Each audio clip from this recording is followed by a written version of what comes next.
ഈ ആ ദൈവം കൃഷ്ണനായിരുന്നു എന്നുള്ളതായിരുന്നല്ലോ സങ്കല്പം. ഈ മീശമാധവന്റെ കാര്യം പറയുന്ന സമയത്തും അതൊരു കൃഷ്ണൻ രുക്മിണി റിലേഷൻഷിപ്പായിട്ട് ആണ് പറയുന്നത് എന്നോട് തന്നെ. അല്ല, അത് വളരെ നമ്മളത്രയും അങ്ങനെ ഇതായിട്ട് നോക്കിയിട്ട് ചെയ്തതൊന്നുമല്ല. അത് കൃഷ്ണനായിരിക്കണം രുക്മിണി ആയിരിക്കണം എന്ന് വിചാരിച്ച് ചെയ്തതൊന്നുമല്ല. അത് അതിൻ്റെ ഉള്ളിൽ വെറുതെ നമ്മൾ മനസ്സിലത് കണ്ണൻ മാധവൻ എന്നുള്ള പേര് ആവുന്ന സമയത്ത് അങ്ങനെയുള്ള കാര്യങ്ങൾ നമ്മൾ ചിന്തിച്ചു പോകുന്നതാണ്. അല്ലാതെ കൃഷ്ണൻ്റെ കഥയിൽ നിന്നോ ജീവിതത്തിൽ നിന്നോ ഒരു പാരലലും നമ്മൾ അതിൻ്റെ ഉള്ളിലേക്ക് എടുത്തിട്ടില്ല. ഇപ്പോൾ ബേസിക്കലി നാട്ടുകാർക്ക് ഇഷ്ടമുള്ള ഒരു കള്ളൻ എന്ന് ഒരു ലൈൻ പറയുമ്പോൾ അങ്ങനെ ഒരു കള്ളനുണ്ടോ? കള്ളനെ ആൾക്കാർക്ക് ഇഷ്ടാവുമോ? നാട്ടുകാർക്ക് ഇഷ്ടമല്ലല്ലോ കള്ളനെ. പിന്നെ എങ്ങനെ ആൾക്കാർക്ക് ഇഷ്ടമുള്ള കള്ളൻ എന്ന് പറയുക? ആരാണ് അങ്ങനെ നാട്ടുകാർക്ക് ഇഷ്ടമുള്ള കള്ളൻ എന്ന് ചോദിക്കുമ്പോഴാണ് ഇല്ല, നാട്ടുകാർക്ക് ഇഷ്ടമുള്ളൊരു കള്ളനുണ്ട്, അത് കള്ളക്കണ്ണനാണ് എന്ന് പറഞ്ഞിട്ട് നമുക്ക് അത്തരത്തിൽ നമുക്ക് അപകടകരമല്ലാത്ത മോഷണങ്ങൾ, ചെറിയ ചെറിയ കാര്യങ്ങൾ ചെയ്ത് കുഴപ്പമുള്ള കാര്യങ്ങൾ ചെയ്യുന്നതല്ല. അതിൻ്റെ അപ്പുറത്ത് നിൽക്കുന്ന ആൾ ഭീകരമായ കള്ളന്മാരും ഭീകരമായ കൊള്ളക്കാരുമാണ്. അപ്പോൾ ഇയാളുടെ മോഷണവും കളവ് എന്ന് പറയുന്നത് കമ്പാരിറ്റീവ്ലി വളരെ നിസ്സാരമായ അല്ലെങ്കിൽ വളരെ നിഷ്കളങ്കമായ കള്ളമായി മാറുക എന്നുള്ളതാണ്. അങ്ങനെയാണ് ആ ക്യാരക്ടറിനെ കൊണ്ടുപോയത്. ഈ സ്വന്തം സംവിധായകനായി മാറിയപ്പോഴേ സ്വയം സൃഷ്ടികൾക്കൊക്കെ തന്നെ ഡയലോഗുകൾ ആവശ്യമുള്ള സ്ഥലത്ത് മാത്രം മതി, വിഷ്വലിലൂടെയാണ് കഥ പറഞ്ഞുകൊണ്ടിരിക്കുന്നത്. അപ്പോൾ അതിന് ആ വിഷയം ഡിമാൻഡ് ചെയ്യുന്ന നറേറ്റീവ് അങ്ങനെ ആയതുകൊണ്ടാണോ എന്ന് എനിക്കറിയില്ല. ഇപ്പോൾ 0 Point Baby ആയാലും ശരി, അല്ലെങ്കിൽ അതിനു മുമ്പ് ചെയ്തിട്ടുള്ള രക്ഷാധികാരി ബൈജു ആയാലും ശരി, കഥ ആവശ്യപ്പെടുന്ന സ്ഥലത്ത് മാത്രമേ ഡയലോഗുകളുള്ളൂ. ഇതേ ആൾ തന്നെയാണ് തീർന്നു ഈ ജന്മത്തിലെ ബന്ധങ്ങളെല്ലാം പോലത്തെ ഡയലോഗുകൾ എഴുതുന്നത്. അല്ലെങ്കിൽ ഈ പറഞ്ഞ പോലെ മാധവൻ കള്ളനാ പക്ഷേ മാധവൻ കെട്ടൊന്നും ചേക്കോട്ട് പുറത്തു പോയില്ല എന്ന് പറയുന്നത്. അത് കാലത്തിൻ്റെ മാറ്റമായിരുന്നു. ഡയലോഗുകൾ വേണ്ട, വിഷ്വൽ മതി എന്നുള്ളത്. എന്തായിരുന്നു അതിൻ്റെ കാര്യം? ഇല്ല, അങ്ങനെ ഡയലോഗുകൾ വേണ്ട, വിഷ്വലുകൾ മതി എന്നുള്ളൊരു സംഭവത്തിലേക്ക് ഞാൻ വന്നിട്ടേ ഇല്ല, ഒരിക്കലും അങ്ങനെ വന്നിട്ടില്ല. ഞാൻ സിനിമയിൽ വന്നുകൊണ്ടിരിക്കുന്ന കാലത്ത് വെർബോസ്, അതായത് ഡയലോഗുകളിലൂടെ കഥ പറയുന്നതായിരുന്നു സിനിമയുടെ രീതികൾ. കാരണം എന്താ വെച്ചാൽ നാടകത്തിൽ നിന്നും നോവലിൽ നിന്നുമൊക്കെ വന്ന ആൾക്കാരാണ് മലയാള സിനിമയിലെ എഴുത്തുകാരായി വരികയും ചെറുകഥാകൃത്തുക്കൾ അങ്ങനത്തെ സാഹിത്യത്തിലുണ്ടായിരുന്ന ആളുകളാണ് സിനിമയിലേക്ക് വന്നിട്ട് നമ്മുടെ സിനിമയുടെ ചരിത്രം ഉണ്ടായിരിക്കുന്നത്. അപ്പോൾ കൂടുതലായിട്ടും ഡയലോഗിലൂടെ ആയിരിക്കും കുറേ കഥകൾ പറഞ്ഞു പോകുന്നൊരു സമ്പ്രദായം നമ്മുടെ നാട്ടിലുണ്ടായിരുന്നത്. മീശമാധവൻ മുതലിറങ്ങുന്ന സമയത്ത് മീശമാധവനിലും അങ്ങനെ ടോട്ടൽ ഡയലോഗിലൂടെ കഥ പറയുക എന്നുള്ള, ഡയലോഗിലൂടെ അതിൽ പറയുന്നുണ്ടെങ്കിലും കുറെ കൂടെ സിനിമ എന്ന് പറയുന്നത് ഒരു വിഷ്വലാണ്, അതിനൊരു വിഷ്വൽ ട്രീറ്റ് ആയിരിക്കണം എന്നുള്ളൊരു ബോധം ഉള്ളിലുണ്ട്. അതുകൊണ്ടാണ് ഫുള്ളായിട്ട് ഔട്ട്ഡോറിലുള്ള സിനിമയും ഭയങ്കര കളർഫുൾ ആയിട്ടുള്ള സിനിമയും വിഷ്വലി റിച്ച് ആയിട്ടുള്ള സിനിമകൾ. അത് ഞാൻ എഴുതിയ സിനിമകളിലെല്ലാത്തിലും അങ്ങനെ തന്നെ. നരൻ്റെ അകത്തായാലും ഇതിൻ്റെ അകത്തായാലും അതിൻ്റെ ഒരു ബാക്ക്ഗ്രൗണ്ടും അതിൻ്റെ വിഷ്വൽ എങ്ങനെയായിരിക്കണം എന്നുള്ളതിനെ പറ്റിയിട്ടുള്ളൊരു ചിന്ത അപ്പോഴേ ഉണ്ട്. പിന്നെ ഡയലോഗിൻ്റെ ഒരു പാറ്റേൺ എന്ന് പറയുന്നത് ഇവോൾവ് ആയിട്ട് വന്നിട്ടുണ്ടാവാം, എൻ്റെ ഉള്ളിൽ നിന്ന് അത് ഇവോൾവ് ആയി വന്നിട്ടുണ്ടാവാം.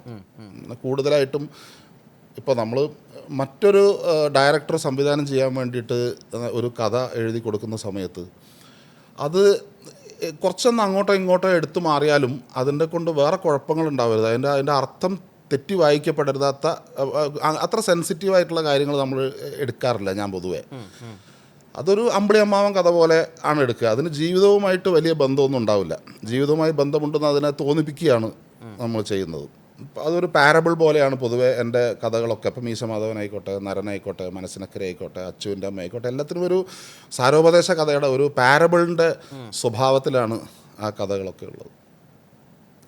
വേറെ ഞാൻ സംവിധാനം ചെയ്യാൻ തുടങ്ങുന്ന സമയത്ത് എനിക്ക് അതിൻ്റെ അകത്ത് എല്ലാ കാര്യത്തിലും എനിക്ക് ഫ്രീഡം ഉണ്ട്. അതായത് സിനിമയെ എഴുതുന്ന സമയത്ത് ഒരു ഘട്ടത്തിൽ വെച്ച് സിനിമയെ ഞാൻ നിർത്തി, ഞാൻ അവിടെ ഉപേക്ഷിക്കുകയാണ്. പിന്നെ സംവിധായകൻ്റെ കൊടുക്കുകയാണ്. പിന്നെ സംവിധായകൻ നോക്കി വളർത്തുകയാണ്.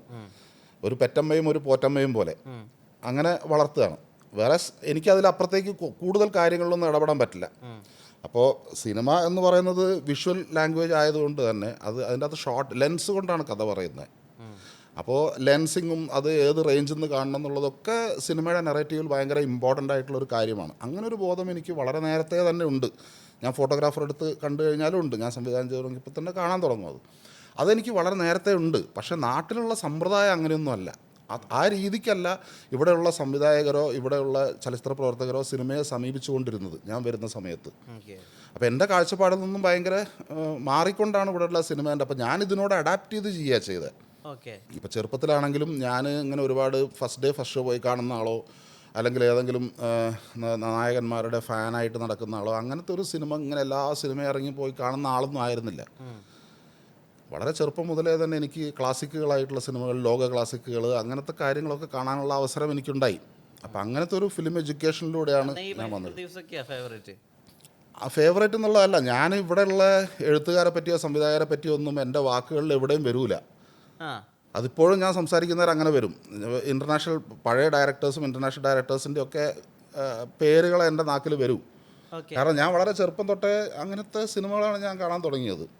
അപ്പോൾ അങ്ങനെ ഇപ്പോൾ 60കളിലൊക്കെ ചെയ്ത സിനിമകളുടെ അകത്തുള്ള ഒരു ഇമേജ് പോലത്തെ ഒരു ഇമേജെങ്കിലും ഒരു ഷോട്ടെങ്കിലും നമ്മൾ ക്രിയേറ്റ് ചെയ്തിട്ട് വേണം മരിക്കുന്നതിന് മുമ്പേ എന്ന് വിചാരിച്ചിട്ടാണ് ഞാൻ അത് ശ്രമിച്ചുകൊണ്ടിരിക്കുന്നത്.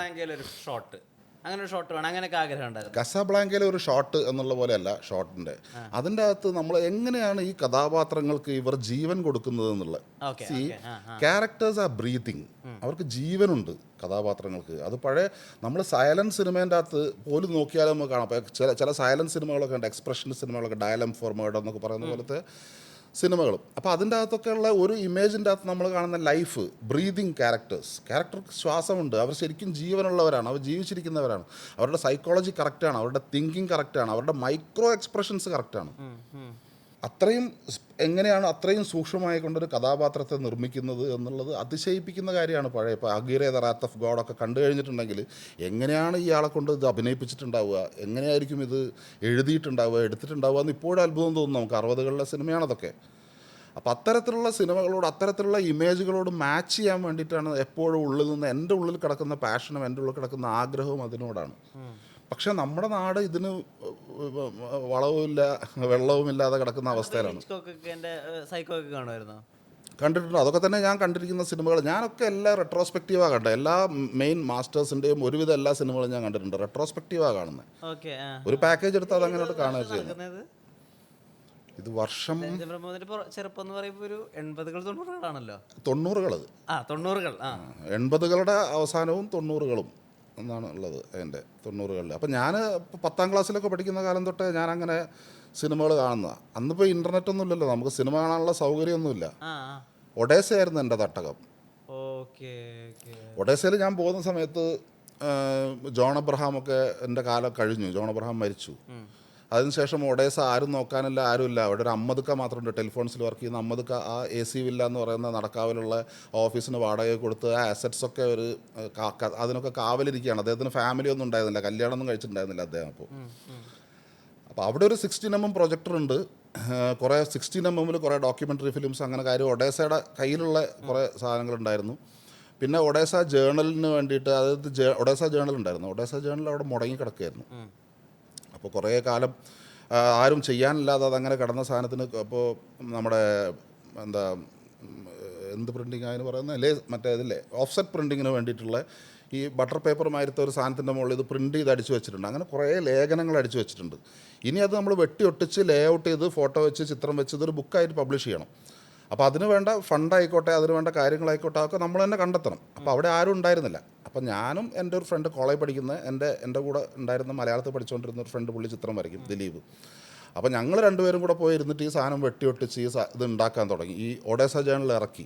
അങ്ങനെ ത്രൈമാസിക 3 മാസത്തിൽ അങ്ങനെ ഒരു 3-4 ലക്കം ഒഡേസ ജേണൽ ഞാൻ ഇറക്കി. ഞാൻ എഡിറ്ററായിക്കൊണ്ട് സത്യജിത്രയൊക്കെ സത്യജിത്ര മരിക്കുന്ന സമയത്തൊക്കെ ഉള്ള ജേണൽ ഞാൻ ഇറക്കുന്നത്.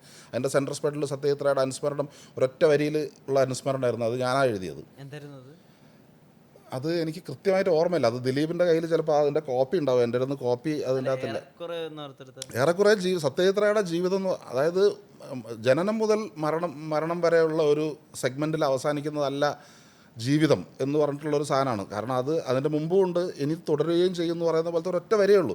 കൂടുതലൊന്നും എഴുതാൻ ഉണ്ടായിരുന്നില്ല സത്യജിത്രയെക്കുറിച്ച്. കാരണം അദ്ദേഹം മരിച്ച സമയത്ത് എല്ലാ പത്രങ്ങളിലും എല്ലാത്തിൻ്റെ അകത്ത് അത്രയും ഗംഭീരമായിട്ടുള്ള എല്ലാ ആസ്പെക്റ്റുകളും അദ്ദേഹത്തിൻ്റെ അത് പഠിക്കപ്പെട്ടിട്ടുണ്ടായിരുന്നു. അപ്പോൾ അതുകൊണ്ട് കൂടുതലായിട്ട് പുതുതായിട്ടൊന്നും പറയാനുണ്ടായിരുന്നില്ല. അപ്പോൾ അതുകൊണ്ടാണ് ഒരു വരിയിൽ ഉള്ളൊരു ഫോട്ടോയും വെച്ച് ഒരു വരിയിൽ ഒരു അനുസ്മരണവും വെച്ചുകൊണ്ട് ആണ് ഒഡേസ ജേണലിൻ്റെ അകത്ത് ഉണ്ടായിരുന്നത്. അപ്പോൾ പറഞ്ഞതെന്ന് വെച്ചാൽ ഈ ഒഡേസ ജേണലിൽ എഡിറ്റ് ചെയ്യാനിരുന്നതിൻ്റെ ഭാഗമായിട്ടെന്ന് വെച്ചാൽ അതിൽ വളരെ കനപ്പെട്ട ലേഖനങ്ങളുണ്ടായിരുന്നു. ട്രാൻസ്ലേറ്റ് ചെയ്ത മറ്റ് ഭാഷകളിൽ നിന്ന് വിവർത്തനം ചെയ്ത ലേഖനങ്ങൾ. പിന്നെ ഇവിടെ ഐ ഷൺമുഖദാസ്, നീലൻ, ഡോക്ടർ ഹാരിസ് തുടങ്ങിയ ആൾക്കാരൊക്കെ എഴുതിയിട്ടുള്ള വളരെ അഗാധമായിട്ട് ലോക സിനിമയും ക്ലാസിക്കുകളെയും പഠിച്ചുകൊണ്ട് എഴുതിയിട്ടുള്ള ലേഖനങ്ങളുണ്ടായിരുന്നു വന്നതിൻ്റെ അകത്ത്.